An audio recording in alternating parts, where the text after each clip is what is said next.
Kita akan diskusikan lebih jauh lagi tentang Pilpres Amerika Serikat 2024. Sudah bersama saya di studio Ketua Pusat Kajian Wilayah Amerika Universitas Indonesia, Ibu Susi Sudarman. Selamat malam, Ibu. Halo, Nita. Ini sudah hangat sekali nampaknya ya. Bahkan Nitya saja sudah merasa bahwa ini adalah akan menjadi sejarah baru bagi Amerika Serikat. Apakah akan mendapatkan presiden perempuan pertama di Amerika Serikat ataukah akan kembali ke pangkuan Trump begitu ya. Tapi tidak hanya Ibu Susi yang ada di sini. Sudah bergabung juga bersama kami melalui sambungan Zoom. Sudah ada Profesor dari St. Petersburg State University. Ada Ibu Koni Rahakundinis Bakri dari kota di Sochi, Rusia. Selamat malam waktu Indonesia, Bu Koni. Glad to have you here. Selamat malam juga Bu Susi, apa kabar? Halo, Connie, we miss you. Saya ingin menyapa kepada yang jauh terlebih dahulu ya. Saya ingin menyapa ke Bu Koni. Bu Koni, kalau kita lihat ini kan nampaknya Trump, saya akan langsung saja. Trump ini kan konsisten ya, menyuarakan Make America Great Again, mengutamakan Amerika Serikat sebagai katakan saja poros dunia. Nah, dikhawatirkan ini akan berdampak buruk kepada perekonomian global termasuk sektor perdagangan akan sangat memprotek sekali dalam negeri.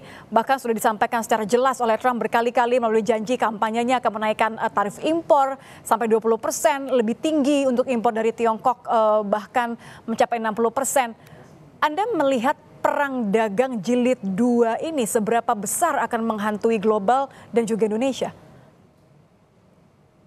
Gini, kalau ditanya langsung ke arah perang dagang, sebenarnya saya bukan ahli ekonomi ya. Tetapi kembali sebelum saya menerangkan semuanya harus dilihat saya ini posisinya sangat mendukung Trump. Itu dulu.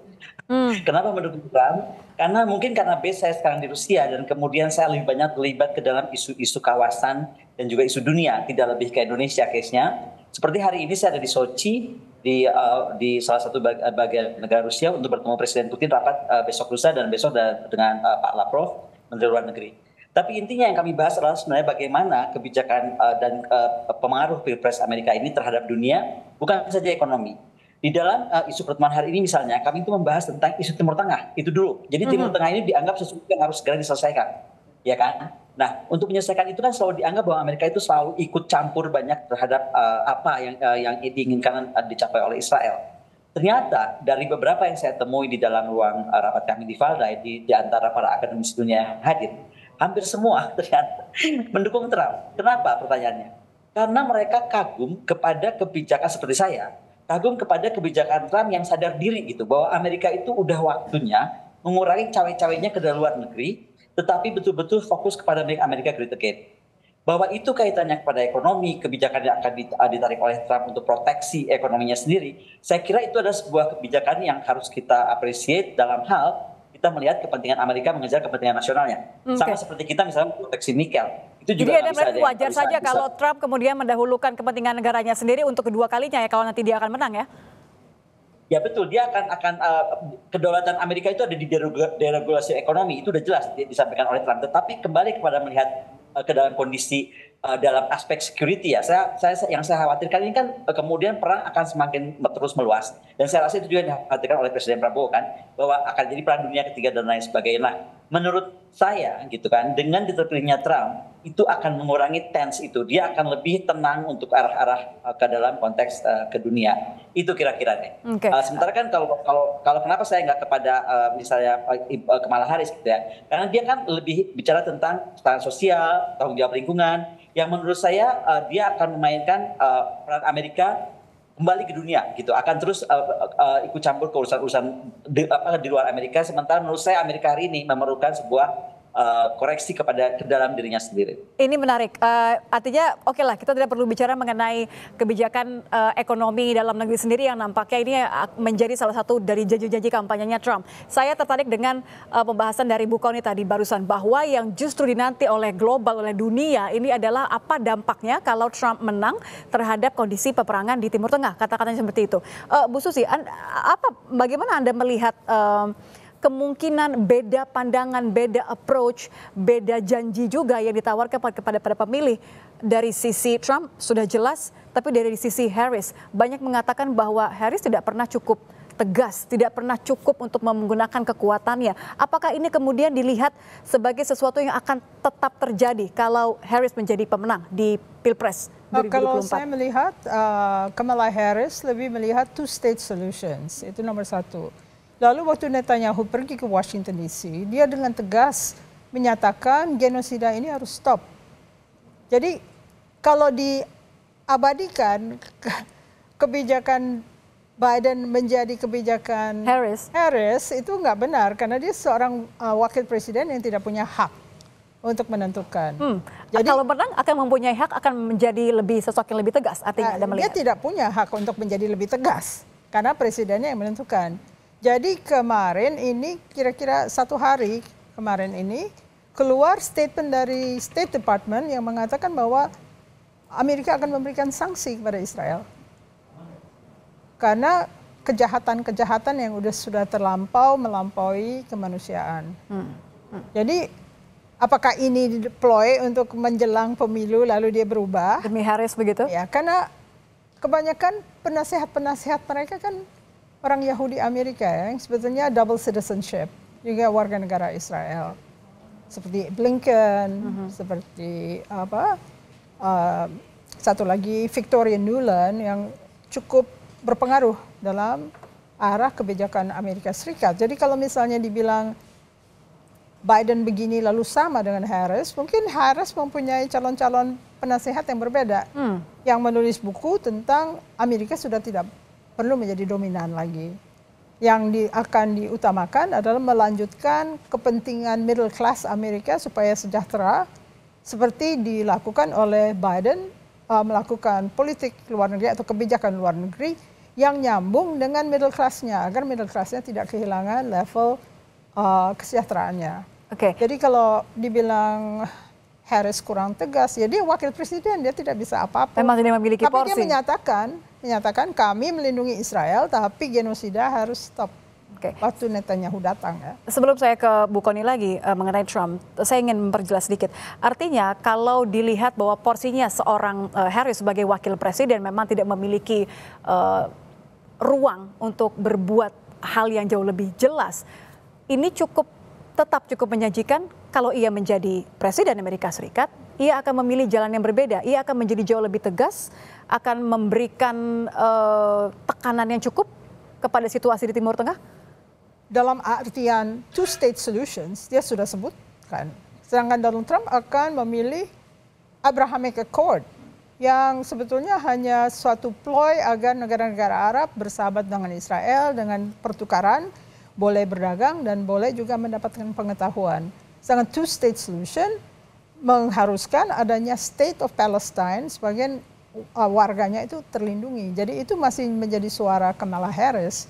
Lalu dengan double whammy yang dilakukan oleh Biden, dia menyatakan kami akan memberi sanksi kepada Israel. Jadi ini menjelang 1 hari menjelang pemilu ya. Jadi dia agak oportunis juga untuk menunjukkan bahwa kami jangan dibenci oleh warga Arab Amerika. Ya, apalagi di beberapa negara bagian nampaknya juga harus merebut suara para pemilih Muslim begitu ya, itu terutama. Ya, karena itu masuk swing state ya, Michigan agak sensitif ya. Kalau kita melihat kembali ke Trump, saya ingin ke Bu Kony. Trump kan selalu obvious, selalu jelas mengenai sikapnya.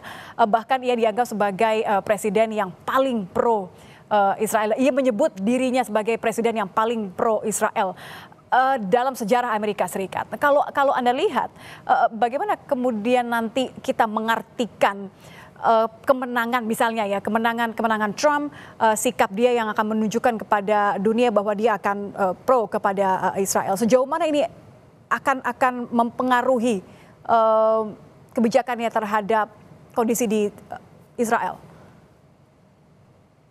Kita sedang nggak bahas Israel secara khusus ya, tapi kalau saya lihat begini, kalau pernah baca buku penting yang menurut saya tentang bagaimana kita mengerti sikap Amerika terhadap Israel dan sikap Israel terhadap Amerika, ada buku yang judulnya adalah Two Nations Under God.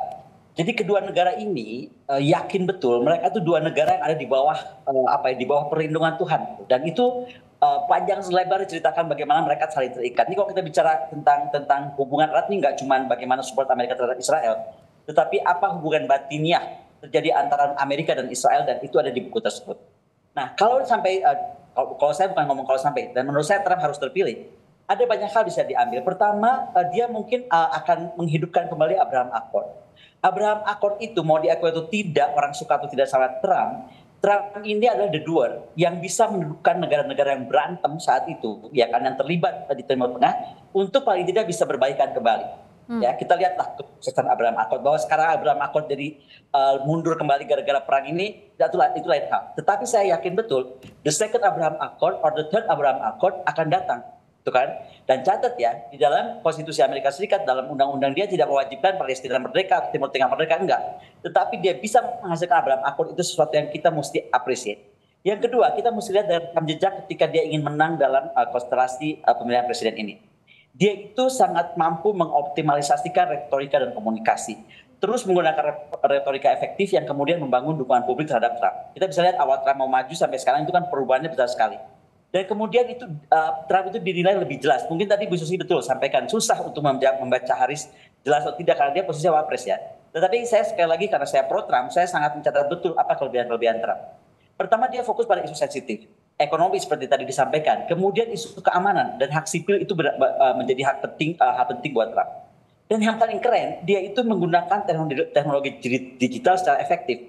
Itu kenapa Elon Musk masuk dalam artian sebagai pendukung Trump utama dan juga sponsor dia utama, itu nggak main-main. Karena di situ juga menunjukkan bagaimana Trump itu adalah presiden kekinian. Dia menggunakan media sosial dan platform digital itu berinteraksi langsung dengan pemilih. Langsung, dia nggak mau ada barrier. Kemudian dia menggalang tokoh-tokoh kunci dan dia sukses itu bagaimana dia ingin sebenarnya memperkuat dukungan dan menghilangkan perpecahan dalam partai yang tentu saja ada di partai tersebut.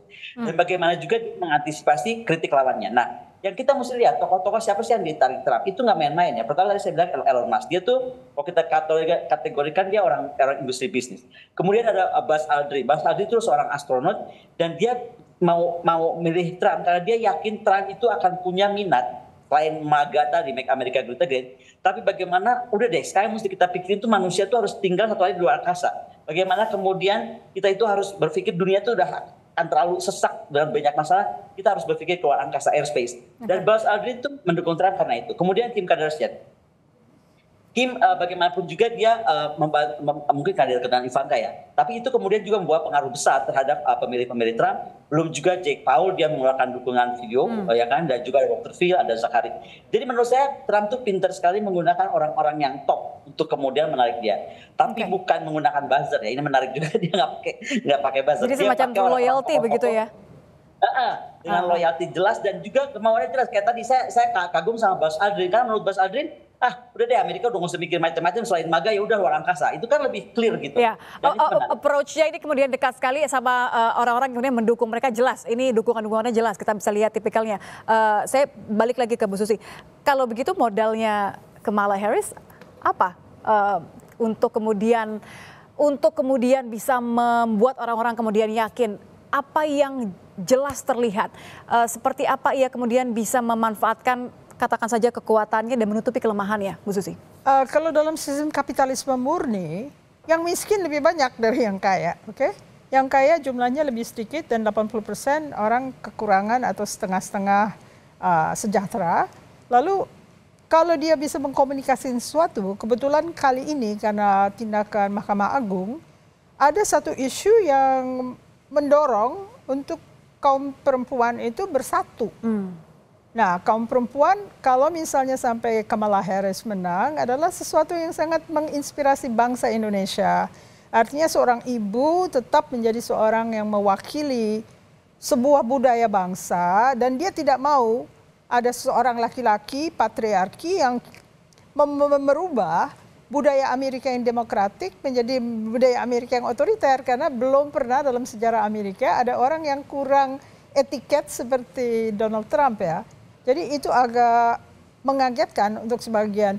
Malah ada report dari PBS hari ini yang menyatakan bahwa kebanyakan yang memilih Kamala Harris ada perempuan-perempuan usia 60 ke atas. Artinya dia ibu-ibu yang benar-benar tahu bahwa Amerika perlu diselamatkan.